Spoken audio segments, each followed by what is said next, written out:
അവയവദാനത്തിലൂടെ ഇരുൾ വീണ ജീവിതങ്ങളിൽ പ്രതീക്ഷയുടെ വെളിച്ചം വീശുന്ന കാഴ്ചകൾ നമ്മൾ അറിയാറുണ്ട്. കരൾ മാറ്റിവെക്കൽ കഴിഞ്ഞ കുട്ടികളുടെ ഒത്തുചേരൽ ഒരുക്കിയിരിക്കുകയാണ് തിരുവനന്തപുരം കിംസ് ഹെൽത്ത്. പ്രായം കുറഞ്ഞ അവയവദാതാവായ ആലിൻ ഷിറിന്റെ മാതാപിതാക്കൾ കരൾ സ്വീകരിച്ച കുഞ്ഞിനെ കാണാനെത്തിയ കാഴ്ച ഹൃദയസ്പർശിയായിരുന്നു. ജീവൻ തന്നെ അപകടത്തിലായ ഓമന മക്കളെ പൂർണ്ണ ആരോഗ്യത്തോടെ ജീവിതത്തിലേക്ക് തിരികെ കൊണ്ടുവന്ന വാർത്തകൾ നിരവധിയാണ്. ഒരാളുടെ ഉദാരമായ തീരുമാനം പലരുടെയും ജീവൻ രക്ഷിക്കുകയാണ്. അത്തരത്തിൽ കരൾ മാറ്റിവെക്കൽ കഴിഞ്ഞ കുട്ടികളുടെയും അവയവദാതാക്കളുടെയും ഒത്തുചേരൽ സംഘടിപ്പിച്ചിരിക്കുകയാണ് തിരുവനന്തപുരം കിംസ് ഹെൽത്ത്. അവയവദാനമെന്ന മഹത്തായ പ്രവൃത്തിയുടെ പ്രാധാന്യം വിളിച്ചോതിയ പരിപാടിയിൽ 100-ലേറെ പേർ പങ്കെടുത്തു.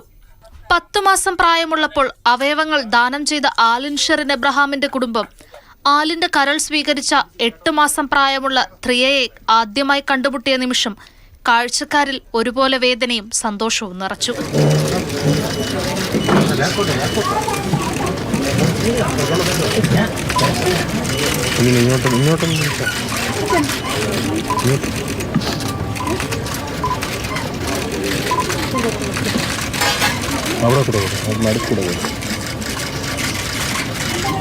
സ്നേഹത്തിന്റെയും ത്യാഗത്തിന്റെയും ഏറ്റവും ഉന്നതമായ സന്ദേശമാണ് അവയവദാനമെന്ന് കിംസ് ഹെൽത്ത് ചെയർമാനും മാനേജിംഗ് ഡയറക്ടറുമായ ഡോക്ടർ MI സഹദുള്ള പറഞ്ഞു.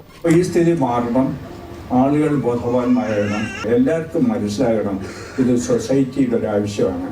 അതല്ലാതെ ഇതിനകത്ത് ദൈവം ഒരിക്കലും ഇതിനു വേണ്ടി എതിര് നിൽക്കുന്ന ഒരു കാര്യമല്ല.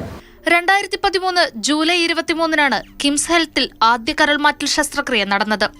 ഇതുവരെ 250ഓളം കരൾ മാറ്റിവെക്കൽ ശസ്ത്രക്രിയകൾ വിജയകരമായി പൂർത്തീകരിച്ചു. കേരളത്തിലെ ആദ്യത്തെ കരളും വൃക്കയും ഒന്നിച്ചു മാറ്റിവെക്കാനും സ്പ്ലിറ്റ് ലിവർ ട്രാൻസ്പ്ലാന്റ് നടത്താനും ഏറ്റവും തൂക്കം കുറഞ്ഞ കുട്ടിയിൽ അവയവമാറ്റ ശസ്ത്രക്രിയ വിജയകരമായി പൂർത്തിയാക്കാനും കിംസ് ഹെൽത്തിന് സാധിച്ചു. അവയവദാനത്തെക്കുറിച്ചുള്ള അവബോധം വളർത്തുകയാണ് ഇത്തരം ഒത്തുചേരലുകൾ. സർക്കാർ സംവിധാനങ്ങളുടെയും കരൾ മാറ്റിവെക്കൽ വിഭാഗത്തിലെ ഡോക്ടർമാരുടെയും മറ്റു ജീവനക്കാരുടെയും അശ്രാന്ത പരിശ്രമങ്ങളെ ചടങ്ങിൽ അഭിനന്ദിച്ചു. മാതൃഭൂമി ന്യൂസ്, തിരുവനന്തപുരം.